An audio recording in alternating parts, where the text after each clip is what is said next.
अस्सलामुअलैकुम। हाँ जी मिठियों, की हाल ने? ठीक हो मिठियों? हर काम दे विच जिद्दत आ गई है। ज़राअत दा जिहड़ा काम है ना, ज़राअत दा जिहड़ा भी शोबा होवे उस ते काम विच भी जदीद मशीनरी ते जदीद जिद्दत आ गई है। ते माल मुआशी किहड़े ज़मींदार अगे ज़्यादा माल मुआशी रखते उन्होंने वास्ते एक प्रॉब्लम हुंदी, जिहड़े उन्होंने मुलाजम रखते हैं मुलाजमां वास्ते पट्ठे वड्डने उन्हां दा जिहड़ा चारा बनाना होवे उन्हां विच मुश्किल बनदी है। भी एक मिसाल जिस तरह तुसीं वेंदे पे हो ट्राली पट्ठियां दी वड्डनी होवे ना, ते इन्ने बंदियां कोई 8-10 बंदे ते फिर दातरी नाल नहीं दातर नाल वड्डने पौंदे आ। ते उस वास्ते इलाका जलालपुर भट्टियां विच हसन जरी फार्म वालियां अपने मुलाजमां नूं ते अपने माल मुआशी दे सहूलत वास्ते एक रैपर मशीन लिआंदी है। इस रैपर दे नाल इस दा जिहड़ा स्टालां ने कटाई करदे ने, फिर ट्राली नाल लददे ने आसानी नाल। ते इनदा एक तुहानूं होर मैं फायदा दसना है भी जिस तरह दातर मारदे ना, यानी कि बिच केइयां दा ख्याल हुंदा है ते भी दातर जे मारिए तो वो एक लाओ घट जाता है, ते पट्ठे नहीं पूरे बनते, पूरे निकलते नहीं। उनके जिहड़े थलवे पट्ठे ना, थल्ले जिहड़े मुड्डी हुंदी है गुल है, वो भी सही सलामत है, कदाइयों किसी थां ते नीवी नहीं या उच्ची नहीं या ज़्यादा नहीं।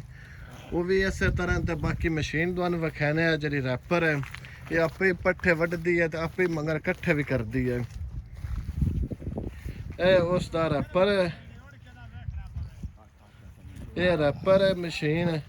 ये अगर जिस तरह दूसरी फसल वाली मशीन दे कटर अगे लगे उस तरह पट्ठियां नूं उठा के ये थल्ले उसका कटर लगे हैं दातरियां ये कट दिए ते उसका हिस्सा है। जिस तरह दूसरी मशीन पराली कटदी वो तो चलो दानियां की सहूलत वास्ते विचों लगा के कटदी, ये इत्थे उसकी साइड थल्ले कदे हट के मने नूं बैक करना होवे, इनकी मदद नाल पट्ठे सारे कट्ठे हो जाते हैं। यह मशीन है, इस जनरेटर लगा है, बैटरी या पुलियां ने, ये सारी चलती है। तो असी हुण तुहानूं चला के भी विखाने भी ये पट्ठे किवें कटदी है। तो यह चाचा भी लदे पे ने, तो असी चाचा रंदा नाल भी गल करने भी ये आंदा कि सुख बने या नहीं बनया। हाँ जी अस्सलामुअलैकुम। वालेकुम सलाम। की हाल ने? दुआवां जी ठीक। अगे दुआने से इत्थे वेखी दा पट्ठे वड्डा के तुसी दातर मार मार के जब तुहाडी निकल जांदी, इन्ने पट्ठे तुहाडे ना वड्डदे। जी जी। जदों दी मशीन आई है तो हुण की महसूस करदे? माशाल्लाह बड़ा जी आसानी हो गई है। ये मशीन किन्ने लिआंदी है? ये चौधरी अबैदुल्ला लिआंदी है। बैदुल्ला हसन फार्म ते? जी हसन जरी फार्म थे। ठीक है।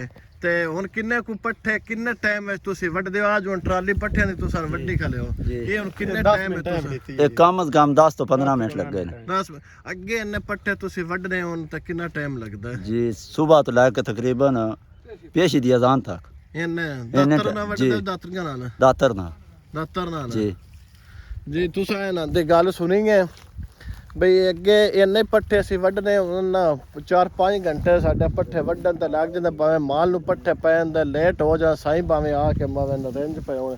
हुण उन्हां साइयां इन्हूं सुख बनाउण वास्ते आ मशीन लिया के दित्ती है। ते मशीन वास्ते तैनूं एक होर भी दसां, इस मशीन दे अगे कटर होर लग जांदा है। तुसी ज्वार जिहड़ी है वो कटाई कर सकदे हो, मकई कमांद जां होर जिहड़ी फसल है, लेकिन वो कटर होर ने उनके अगे लगे। तो आ साडे नाल एक मशीन चलांदा ड्राइवर है, उनदे नाल भी असीं गुफ्तगू करें। जी अस्सलाम वालेकुम। वालेकुम सलाम। ये तुसी मशीन चलांदे हो, की महसूस करते हो मशीन चलाने? ये महसूस ये करने कि जेडे साडे वर्कर ने ना, इन्हां बिल्कुल आसानी पैदा हो गई है जी। जेडे अगे 3-4 घंटे पट्ठे वड्डदे सी ना, वो 15 मिनटां पट्ठे वड्डी जांदे ने। अच्छा, ये जेहड़ी है नेरे स्टाले वास्ते ये या होरी काम नहीं, वास्ते पट्ठे वड्डन? ज्वार बाजरा मकई वास्ते भी है जी। इसे कटना नहीं इन्हां कटरे दूसरा उत्ते साडे डेरे ते पिया है, वो कटर लाईदा जिवें रैपर हुंदी साइड ते पट्टे सट्टी जांदी है। और वड्डे पट्ठे हाँ जी। उस तो बाद इहदे अगे लग जांदा करा, ये पूरे वाड़ियां च गोया भी होईदी है। अच्छा, ये तुसी इंदे नाल करा लाए? हाँ जी।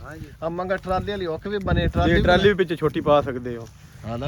1 लीटर दे विच 2 कनाला पट्ठे वड्डदी है। इंदे किन्ने? 1 लीटर विच 2 कनाला। 1 लीटर विच? हाँ सच्चे फिर भी तेल बच जांदा केड़ी अहम गल है वो ये भी इसदा जेड़ा तेल है वो खर्चा 250 रुपये च 2 कनाला आराम नाल 2 दिनां दे पट्ठे वड्डी जांदे ने। वड्डी जांदे? हाँ जी। तकरीबन 245 डंगरां दे। ये मशीन आई किन्ने दी? ये आई है 7.5 लाख रुपए दी। 7.5 लाख दी? ਹਾਂਜੀ ਤੁਸੀਂ ਗੱਲ ਸੁਣੀ ਹੈ ਵੀ ਮਸ਼ੀਨ ਆਈ ਹੈ 7.5 ਲੱਖ ਦੇ, ਜਿੰਨੇ ਇੰਨੇ ਪੱਠੇ ਵੱਢਣੇ ਹੋਣ ਜਾਂ ਇੱਕ ਮੁਲਾਜ਼ਮ ਦੇ ਜਿਹੜੇ ਅੱਜ ਕੱਲ ਜੋ ਹਾਲਾਤ ਨੇ ਉਹ ਇੱਕ ਮੁਲਾਜ਼ਮ ਦਾ 10 ਲੱਖ ਰੁਪਏ ਬੰਦੇ ਭਰ ਕੇ ਮਾਲ ਨੂੰ ਪੱਠੇ ਕ ਦਿੰਦੇ ਨੇ, ਅੱਗੋਂ ਭਾਵੇਂ ਉਹ ਨਸ ਜਾਏ 7 ਲੱਖ 10 ਲੱਖ ਵੀ ਲੈ ਜਾ ਤੇ ਅੱਗੋਂ ਭਾਵੇਂ ਉਹ ਨਸ ਜਾਣ। ਤੇ ਇਹ ਲੈ ਆਓ ਮਸ਼ੀਨ, ਇਹਦੇ ਨਾਲ ਪੱਠੇ ਵੱਢੋ, 2-3 ਬੰਦੇ ਹੋਣ ਲੈ ਪੱਠੇ ਵੱਢਣੇ ਔਖੇ ਪੈਣ ਤੇ ਮਸੌਖੇ ਰਹਿਣ। ਤੇ ਹੁਣ ਅਸੀਂ ਤੁਹਾਨੂੰ ਮਸ਼ੀਨ ਜਿਹੜੀ ਹੈ ਇਹ ਅਗਾਂ ਇਹ ਚਲਦੀ ਹੈ ਤੇ ਉਹ ਵਿਖਾਣੇ ਆ। ਇਹ ਭਾਈ ਉਰੇ ਉੱਤੇ ਬਹੂ ਨੇ ਮਸ਼ੀਨ ਚਲਾਉ ਨੇ ਪੱਠੇ ਦੀ ਜਿਹੜੀ ਕਟਾਈ ਹੈ ਨਾ ਪੱਠਿਆਂ ਦੀ ਉਹ ਵਿਖਾਉਂਦਾ, ਜਨਰੇਟਰ ਲੱਗਾ ਹੈ ਉਸ ਤਰ੍ਹਾਂ। ਹਾਂ ਬਸ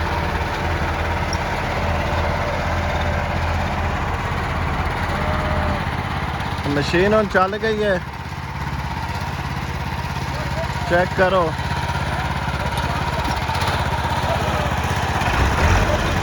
ਅੱਗੇ ਇਸ ਰੈਪਰ ਹੈ, ਇਹ ਕਟਾਈ ਕਰਦੀ ਹੈ, ਰੈਪਰ ਹੀ ਚੱਲ ਗਈ ਜੇ।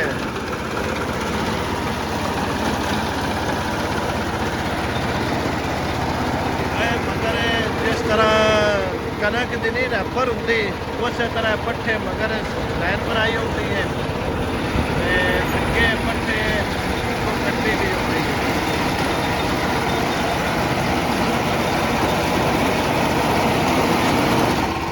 ਲਓ ਜੀ ਹੁਣ ਇਹ ਪੱਠੇ ਇਕੱਠੇ ਵੀ ਇਸ ਆਪੇ ਕਰਨੇ ਨੇ। ਹੁਣ ਵੇਖ ਹੁਣ ਉਵੇਂ ਬਹਿ ਕੱਢੀ ਜਾਂਦੀ ਹੈ ਤੇ ਇਹ ਪੱਠੇ ਇਕੱਠੇ ਇੱਕ ਥੱਬਾ ਬਣ ਜਾਸੀ ਤੇ ਮਗਰੋਂ ਕੋਈ ਕਿਰਨਾ ਇਸ ਦਾ ਗੋਲ ਜਾਂ ਇਸ ਦਾ ਕੋਈ ਨੁਕਸਾਨ ਨਹੀਂ।